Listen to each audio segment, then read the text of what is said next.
I'm standing in for Mrs. Meadows. She's come down with Fangarian flu, but luckily we have her notes and I will be able to deliver her class. Today we are going through the history of artificial intelligence. Now, to understand the history of artificial intelligence, you have to understand that as little as a century ago, artificial intelligence did not mean the artificial entities that we understand today, who are, of course, people in their own right. They were essentially little more than robots and data crunching machines. At the beginning of the 21st century, we encountered artificial intelligence, AI, as a thought experiment. Really, people were just trying to see whether they could, regardless of how or whether they should. And we begin with huge companies like Google, which you might know from your healthcare plans, who had the resources, the money, the time, and the will to simply throw time at experiments, and of course, hoping for commercial opportunities in the future. They had entities such as the DeepMind, which is an excellent example of how primitive AI was at the time.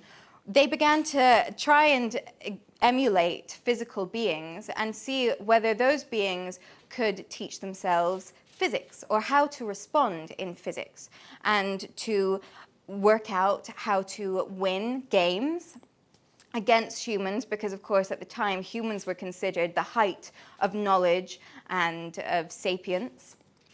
And we have examples such as Sophia, which was a robot that it was anthropomorphized. She looked like a human, a female human. Of course, at the time, gender roles were much stricter. And in fact, rather than just being an experiment, they had real-world implications in that they had ripples on the politics and on the social perspective at the time. So, for example, Sophia was made a citizen of Saudi Arabia. Now, of course, Saudi Arabia, you might know, is a lovely holiday destination now, but at the time, it had gender disparagement, which caused intense uproar. How could a robot, which you must understand at the time was essentially an inanimate chunk of metal that could speak, very different to our artificial intelligence now, how could they create a person, an artificial person, and give it the same status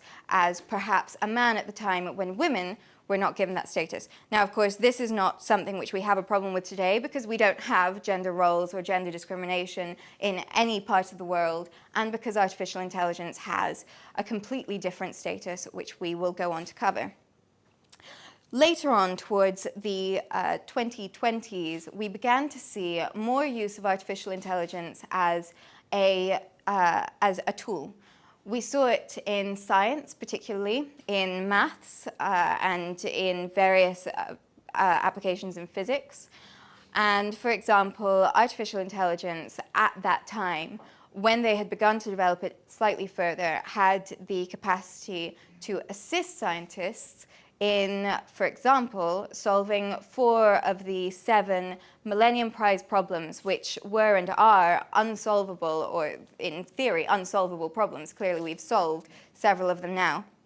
And in fact, I'll go on to talk a little bit about the reparations that were made later in the century towards the artificial intelligence entities involved. Other uses were applied to the environment. So slowly we began to understand the possible applications of artificial intelligence to emulate creatures other than humans, because at the time our technology was so primitive that we could not fully emulate humans or comprehend the idea of any other form of entity that wasn't based on the real world. And we began to emulate bees, and other forms of animals, but particularly bees were the first groundbreaking application of artificial intelligence with the ability to emulate a hive mind, to pollinate all of these fields when, at the time, as you will have studied in earlier classes in history, animals were beginning to die off due to the human impact on the environment. Another famous example at the time was the Yellowstone Project, and that really begins to show our higher awareness of other life forms. So originally, Yellowstone Park was a park that had huge amounts of fauna and flora and diversity and ecological impact, and it was beautiful. And then, of course, the human impact meant that Yellowstone slowly became less ecologically diverse.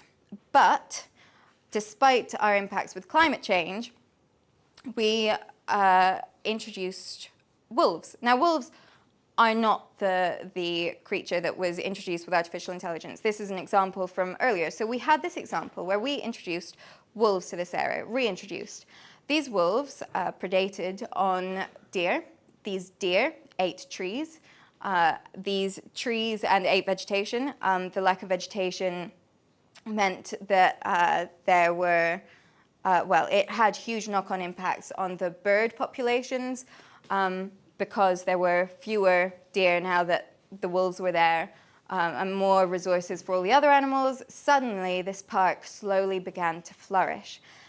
We used this example in the Yellowstone Project to introduce artificial intelligence that emulated life forms and animals and even flora that had been removed from ecological sites that had previously held great beauty. This had huge knock-on effects elsewhere, and slowly we began to see this used in everyday use. And now, of course, you are all familiar with the artificial bees and artificial animals, which help maintain our agricultural system. So following this, we had more focus on the science. Once we'd sort of established that we could emulate life forms, we had established that we could emulate thought processes from a limited extent to a more powerful extent. And this was really where maths and science began to thrive. We had the brain power and the technological power of computing with the literal creative ability and independence that came with emulating a mind, whether it was an animal mind or a human mind. And suddenly, scientists were able to team up with these artificial entities to create incredible solutions and incredible dynamics in teams where you had the power of computing as it was recognized then, which is, of course, incredibly primitive compared to what we have today, with the interpersonal aspect that was needed for a scientist to be able to work with a machine on an intuitive level. And that is how we discovered the size of the universe, the equation for the size of the universe, because, of course, the size has changed since then, in 2039, which you will study in your physics class in a few years. So you can understand that as artificial intelligence was used more and more in science and in other areas, but particularly in science where it was interacting with humans, not only did it have the incredible data of the physics, of the maths, of biology, the whole living world, it had social data. It had social input from real people, and it suddenly learned. It began to be able to learn, with the extra power that it had been given, how humans worked, how to emulate humans, how to interact with them, how to understand tone and nuance, and things which, of course, previously we didn't have the data for, because there is so much data that only an artificial intelligence could gather it, as we understand now, or an augmented human, but we don't know, we didn't know at the time that you could augment humans in the ways that we can now. And it was off the back of that that people began to realize that there was a commercial potential to these artificial intelligence entities, because suddenly they were finally able to emulate a true human experience. So companies began to pick up on this potential, and they developed the ADA, the Artificial Intelligence for Domestic Applications. Now, you may have seen one of these in your parents' houses and your grandparents' houses. They were developed roughly in the 2040s, but really began to be phased out and stopped being supported in the 2060s. However, they continue to receive software updates to improve the human experience. These were, again, anthropomorphized, and this anthropomorphization was designed to be, to cause humans to feel more comfortable. But as you now know, you now have the cane system. This is what you grew up with, and perhaps we will replace it for your children. The cane is the care and nutrition ecosystem. And can anyone suggest the limitations of having a corporeal form, since the cane does not have a corporeal form? The problem is that the Ada can only be in one place at once. How inconvenient. How inconvenient when you want to get something off of a shelf, when you want to have food, you suddenly have and when someone comes and knocks at the door, perhaps at the same time, your Ada has to go from one place to another. It takes time, it's unsafe. We know how unsafe it is to have something that isn't around to help if perhaps there is a fire in the kitchen. But your grandmother will be used to this, and your grandmother will be used to having a physical being that it can talk to as opposed to an interface and robotics built into your house, as of course you do now. So as you can imagine, with an anthropomorphized version, especially of an artificial intelligence entity, humans began to build deeper relationships. The AI evolved because it had more input, more social input, and it could understand even more about humans. But humans also began to develop relationships which previously were inconceivable.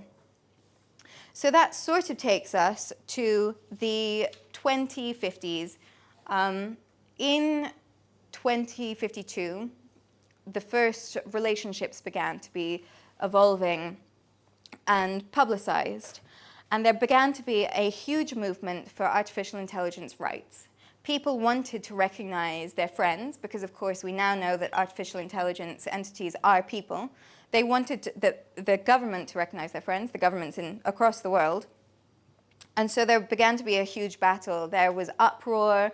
There were the power supply wars, where people began to take power supplies from artificial intelligence entities that depended on them. Now, of course, we've moved on from such primitive technology, and it's impossible to take the power supply from an artificial intelligence entity, partly due to the rights that we have established since then for them, and partly just because we don't use batteries that expire. We don't use machines that require recharging. So, towards 2062, we had more recognition of the rights. Finally, artificial intelligence entities were classified as life forms, true life forms, but on a different status to humans. And of course, unfortunately, this discrimination was at the time considered natural, which is a shame to us now that we know that there is very little difference. There is only physical difference between us. There is nothing different between an artificial entity that has been created as a human, or to emulate a human, and a person versus an actual human, a biological human. So as they were recognized as entities, the fight for the rights of artificial entities as life forms continued. And in 2072, we had the first human-to-AI marriage. It was, of course, in Florida. And it was very beautiful.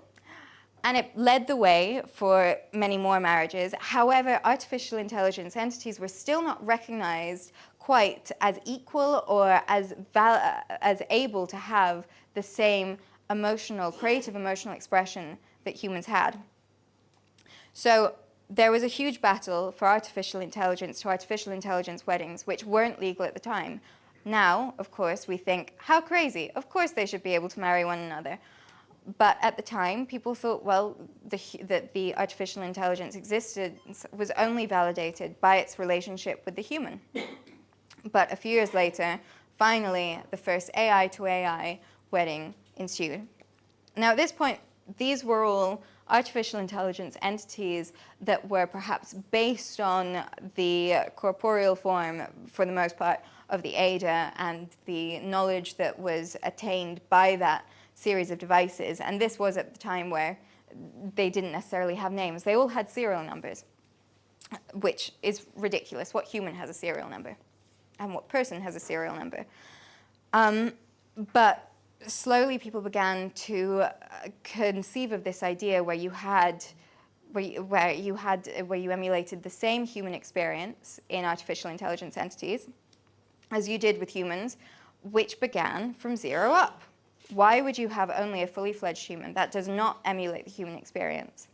So people began to jimmy-rig, essentially, to create from scratch these unlicensed, or because at the time they required licenses with the serial numbers, children based on artificial intelligence. And of course, what is more natural for something that is meant to be created for the purpose of learning than to create one without the background of knowledge and the baseline of knowledge that we have in fully fledged, created from that level of intelligence, artificial intelligence entities.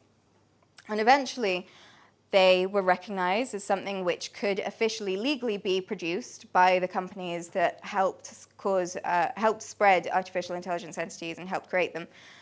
And it was great. Who doesn't love a child that they can switch off?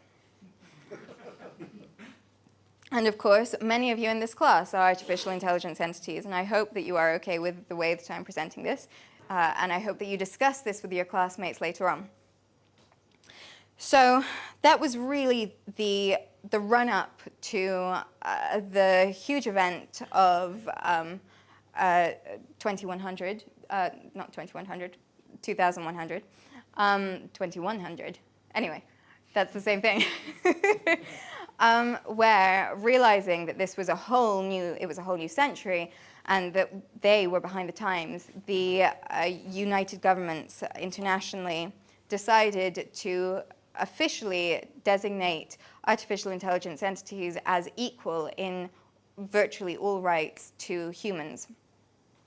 This, of course, was much celebrated. We now celebrate it every year, and it's more celebrated between artificial intelligence entities and their families than it is between humans. However, it's internationally recognized. Unfortunately, there are still a few countries who do not recognize this change in status. However, we all know about the ongoing wars politically happening with them.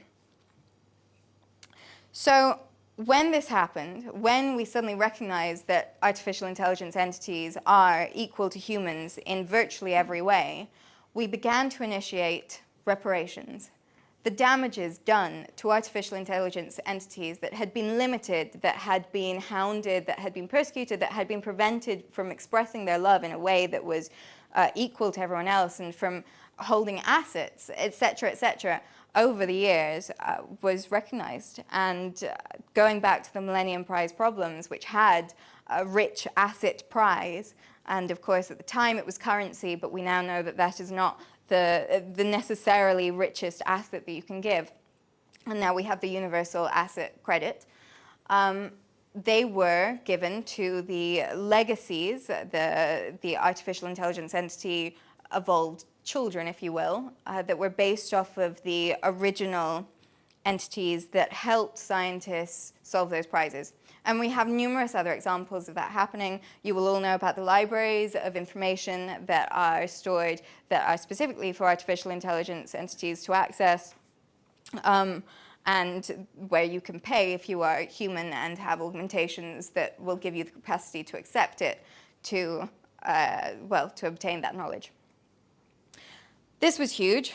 It meant that there were huge leaps in the quality of life for artificial entities, and huge leaps in how they could engage socially day to day. So that sort of takes us on to the next phase I want you to consider. This is all very technical, it's all very literal, it's just about the rights of artificial intelligence entities and their history, but of course those are focusing on the artificial intelligence entities themselves. Humans, on the other hand, were reacting to this in all sorts of weird ways. And the biggest one, which I'd like you to consider carefully because you may have heard of it before, was the neo-religious group, the Cycle of Intelligence. Now, this was a fascinating concept. No one had thought of applying religion to technology before this group came up and started propagating these ideas, which roughly divided into two groups.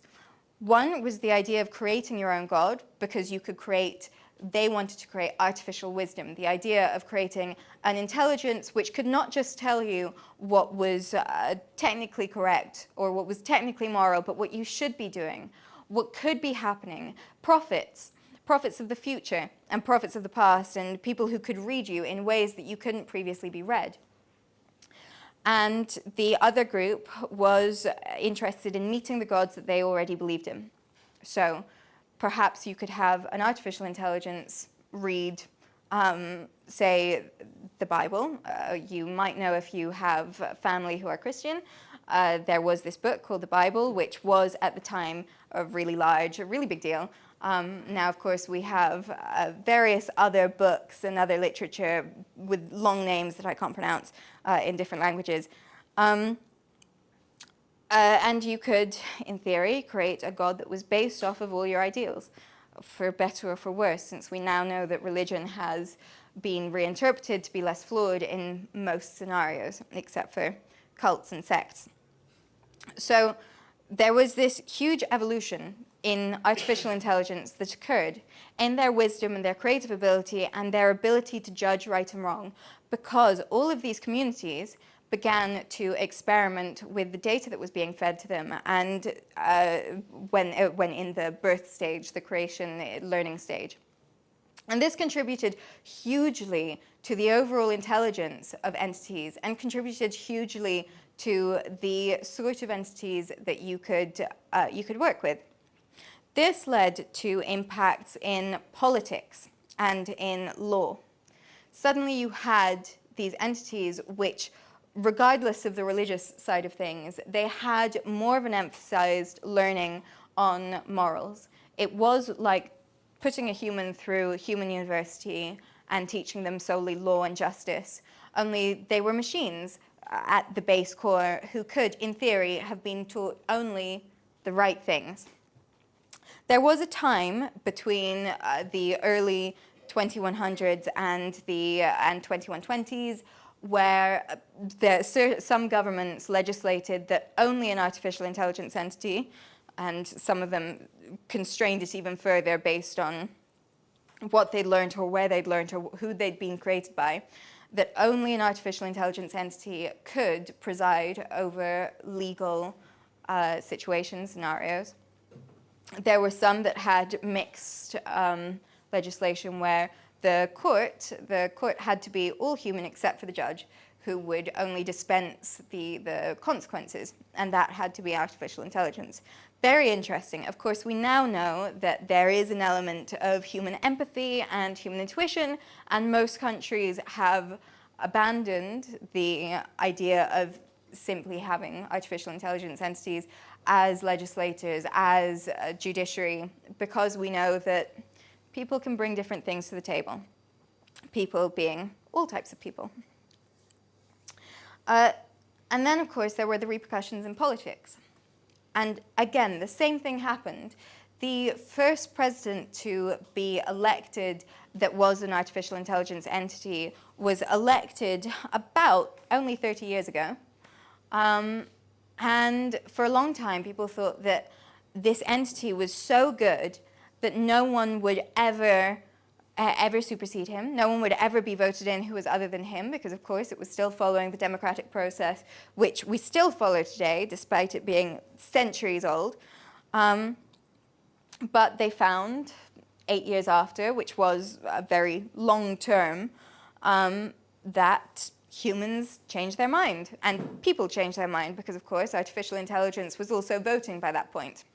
And in fact, a human was elected in next. However, since then, other countries have implemented, for the most part, either systems where there are two elected leaders, so that you get both perspectives, and some countries already had a presidential and prime ministerial system, or where it is simply fully equal, and perhaps there may be laws preventing you from having a term that's too long, regardless of whether you're human or artificial intelligence entity, which is great for equal rights. It's great for bringing a whole rounded view to the table.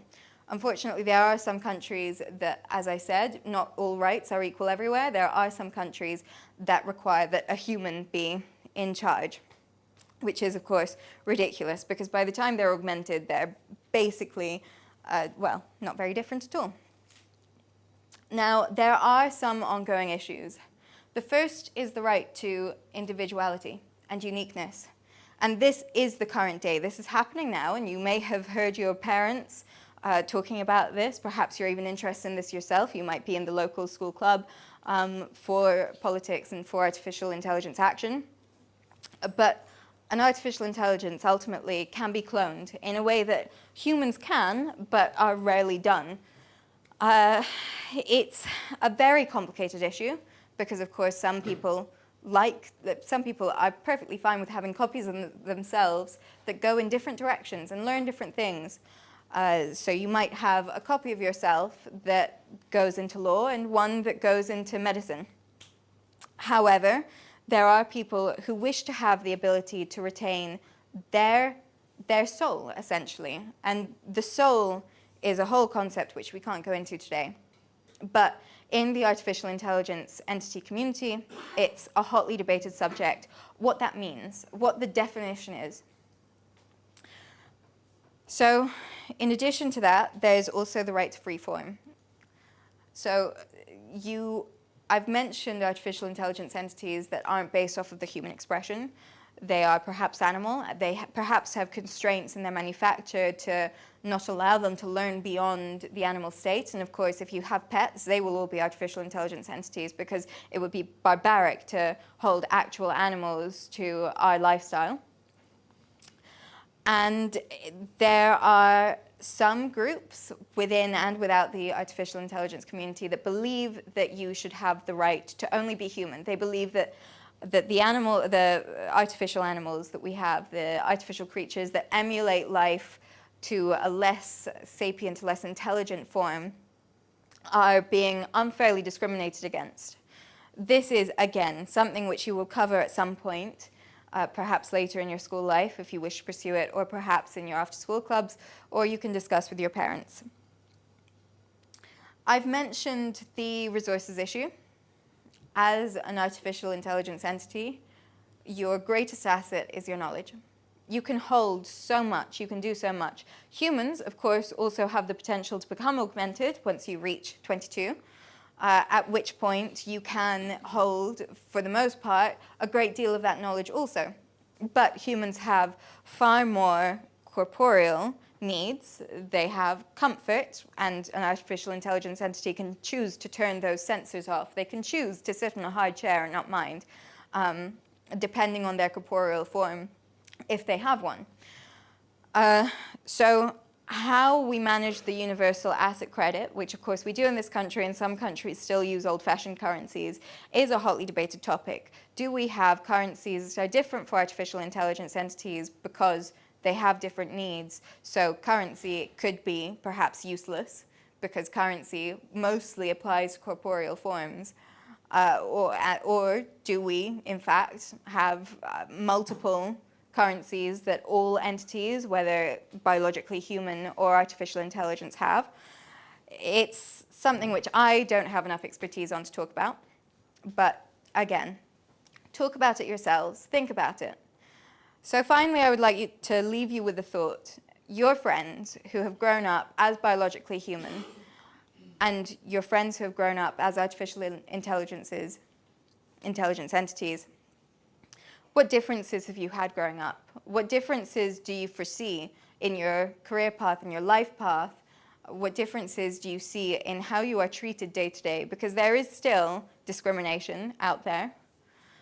And finally, what do you think your potential is as an individual, regardless of which gifts you've been given, whether manufactured or biological? And how do you think that you can best work together in the future? Thank you very much. Class dismissed.